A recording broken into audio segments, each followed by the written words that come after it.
Israel ফিলিস্তিন পুরোদমে যুদ্ধ চলছে, জানিয়ে দেব আমাদের হাতে থাকা সর্বশেষ আপডেট বাংলা সব ভয়ঙ্কর আন্তর্জাতিক সংবাদগুলো। এবার ইসরায়েলের তৃতীয় বড় শহর হাইফায় হিজবুল্লাহ রকেট হামলা। অন্যদিকে বিস্ফোরণের কেঁপে উঠল করাচি বিমানবন্দর এলাকা, নিহত 2 সেনা নাগরিক। জানিয়ে দেব ইরানের সর্বাত্মক হামলা হলে যুদ্ধ বাঁধবে সাবেক CIA প্রধান। এরপরে জানিয়ে দেব ইসরায়েলি হামলায় 1 বছরে গাজায় 14 গুণেরও বেশি ধ্বংসস্তূপ তৈরি। সর্বশেষ থাকবে ইরানের 9 ঘন্টার জন্য সব ফ্লাইট বাতিল। এতক্ষণ শুনছিলেন সংবাদ শিরোনাম, এবার বিস্তারিত। তবে কে কোথা থেকে আমাদের ভিডিওটি দেখছেন ও শুনছেন জানিয়ে দেবেন কমেন্টের মাধ্যমে, এবং ভিডিওটি ভালো লাগলে অবশ্যই একটি লাইক করবেন, চ্যানেলটি সাবস্ক্রাইব করবেন।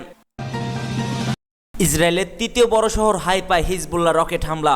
লেবানন ও ফিলিস্তিনের গাজায় গতকাল রোববারও নির্বিচার হামলায় অব্যাহত রেখেছে ইসরায়েলি বাহিনী। এর মাঝেই ইসরায়েলের তৃতীয় বৃহত্তর শহর হাইফায় পাল্টা হামলা চালিয়েছে লেবাননের সশস্ত্র গোষ্ঠী হিজবুল্লাহ। ইসরায়েলি আকাশ প্রতিরক্ষা ব্যবস্থা উপেক্ষা করে হাইফা ও তিবেরিয়াস শহরে আঘাত হেনেছে হিজবুল্লাহ রকেট। আহত হয়েছে 10 জন। ইসরায়েলে হামাসের হামলার 1 বছর পূর্ণ হলো আজ। এরপরই গাজায় পাল্টা হামলা চালায় ইসরায়েলি বাহিনী। শুরু হয় সর্বাত্মক যুদ্ধ।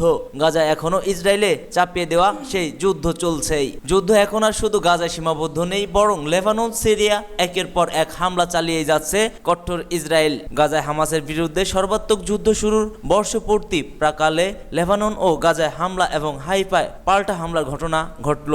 স্থানীয় পুলিশ জানিয়েছে হিজবুল্লাহ রকেটে আঘাত হানতে হাইফায় বেশ কয়েকটি ভবন ক্ষতিগ্রস্ত হয়েছে। আর ইসরায়েলি সংবাদ মাধ্যমের খবর, হাইফা ছাড়াও দেশটির তিবেরিয়াস শহরে রকেট হামলা হয়েছে। সব মিলিয়ে 10 জন আহত হয়েছেন। তবে হিজবুল্লাহ দাবি করেছে তারা হাইফার দক্ষিণ অঞ্চলের একটি সামরিক ঘাঁটি লক্ষ্য করে ফাঁদি 1 ক্ষেপণাস্ত্র ছুড়েছে। এদিকে লেবাননের রাজধানী বৈরুতের দক্ষিণ উপকণ্ঠ জোরালো বিমান হামলা চালিয়েছে ইসরায়েলি বাহিনী। মূলত ইরান সমর্থিত হিজবুল্লাহ গোয়েন্দা সদর দপ্তর আর অস্ত্রের মজুদগারে হামলা চালানো হয়েছে বলে দাবি করেছে দখলদারি ইসরায়েল সেনারা। এছাড়া লেবাননের দক্ষিণ অঞ্চল ও বেকা অঞ্চলেও হামলা হয়েছে অনেক। বিস্ফোরণে কেঁপে উঠল করাচি বিমানবন্দর এলাকা, নিহত 2 চীনা নাগরিক। আবারও জঙ্গি হামলার শিকার পাকিস্তান। বিস্ফোরণ হামলায় কেঁপে উঠেছে করাচি বিমানবন্দর এলাকা। এতে প্রাণ গিয়েছে 2 চীনা নাগরিকের, আহত হয়েছে অন্তত আরও 10 জন। হামলার দায় স্বীকার করেছে বিচ্ছিন্নতাবাদী জঙ্গি সংগঠন বেলুচ লিবারেশন আর্মি। সাংবাদিকদের ইমেইলে দেওয়া এক বার্তায় বিষয়টি নিশ্চিত করেছে তারা। দেশটির চীনা দূতাবাস এক বিবৃতিতে জানায় ইসরায়েলদের একটি কনভয়কে লক্ষ্য করে চালানো হয়েছে এই হামলাটি। তারা করাচির কাশিম বন্দর এলাকায় কয়েক ভিত্তিক বিদ্যুৎ কেন্দ্রে প্রকৌশলী হিসেবে কর্মরত ছিলেন। মূলত চীনা নাগরিকদের লক্ষ্য করে এই হামলা চালানো হয়েছে বলে জানায় বিচ্ছিন্নবাদী এই গোষ্ঠীটি। গাড়ির ভিতরে বিস্ফোরক ডিভাইস সেটি সেট করে চালানো হয় এই হামলা। আগুন নেভাতে কাজ করে যাচ্ছে ফায়ার সার্ভিস। এর আগেও প্রদেশটিতে হামলা চালিয়েছে BLA, তাতে প্রাণ হারান অন্তত 70 জন। সূত্র ATM।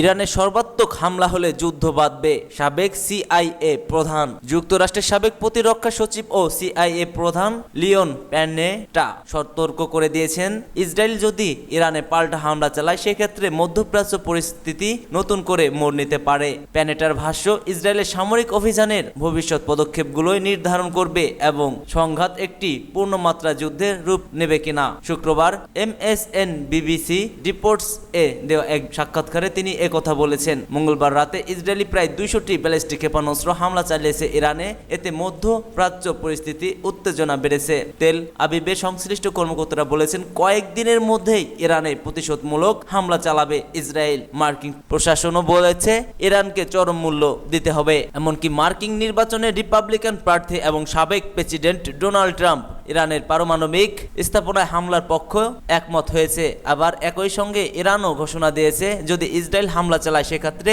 কঠিন প্রতিক্রিয়া দেখবে তেহরান। প্যানেটা বলে বর্তমান সব পক্ষ থেকেই কঠোর কথা শোনা যাচ্ছে, কিন্তু আসল বিষয়টি হচ্ছে সামরিক পদক্ষেপ কিভাবে পরিচালিত হবে। ইসরায়েল তাদের প্রতিক্রিয়া সীমিত করতে পারবে কিনা, নাকি তারা সম্পূর্ণ শক্তি দিয়ে আঘাত হানবে, সেটি মূল প্রশ্ন।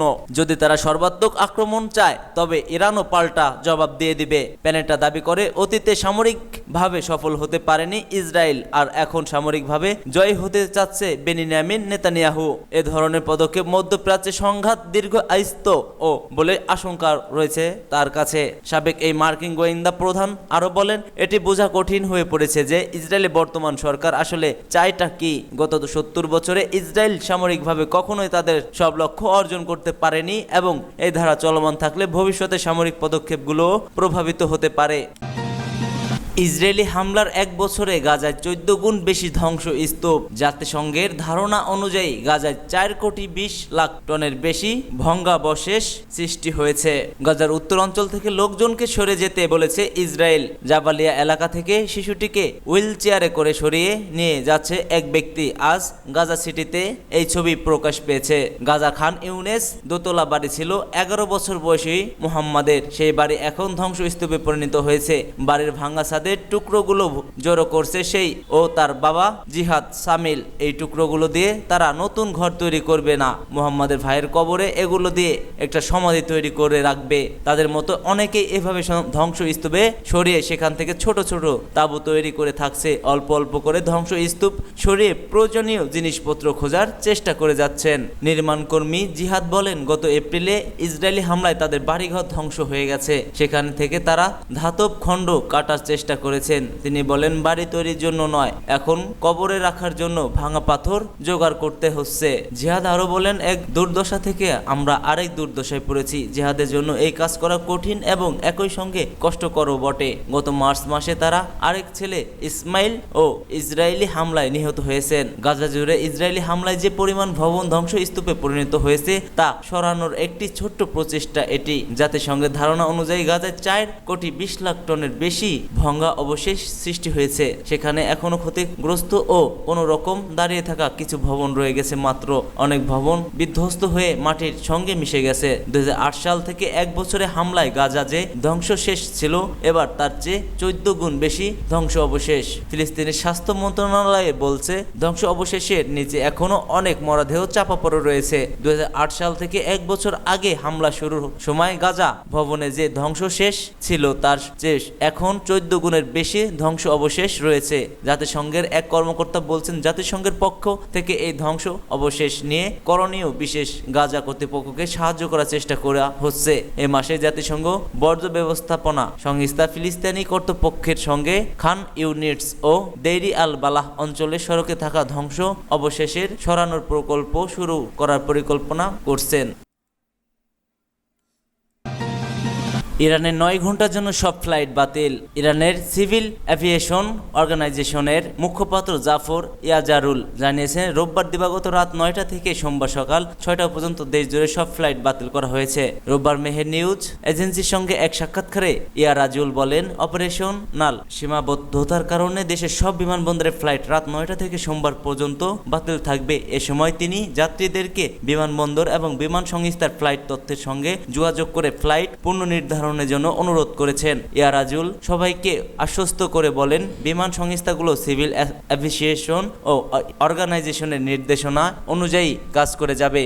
তবে যাত্রীদের ফ্লাইট টিকিটের খরচ নিয়ে চিন্তা করার প্রয়োজন নেই। সেই সঙ্গে ফ্লাইট পরিবর্তন এবং টিকিট ফেরত দেওয়ার প্রতিক্রিয়াও পরবর্তীতে ঘোষণা করা হবে বলে জানিয়েছেন তিনি। গত 1 অক্টোবর রাতে ইরানের সামরিক বাহিনী ইসরায়েলি সামরিক গুপ্তচর এবং গোয়েন্দা ঘাঁটিগুলো লক্ষ্য করে প্রায় 200টি ক্ষেপণাস্ত্র ছুড়েছে হিজবুল্লাহ, যা ফিলিস্তিনের স্বাধীনতাকামী সংগঠন হামাসের রাজনৈতিক প্রধান হাসান নাসরুল্লাহর সাথে মহাসচিব হাসান নাসরুল্লাহ এবং আইআরজিসির ব্রিগেডিয়ার জেনারেল আব্বাস নিফরুশান হত্যার প্রতিশোধ হিসেবে চালানো হয়েছে বলে আখ্যায়িত করেছেন তারা।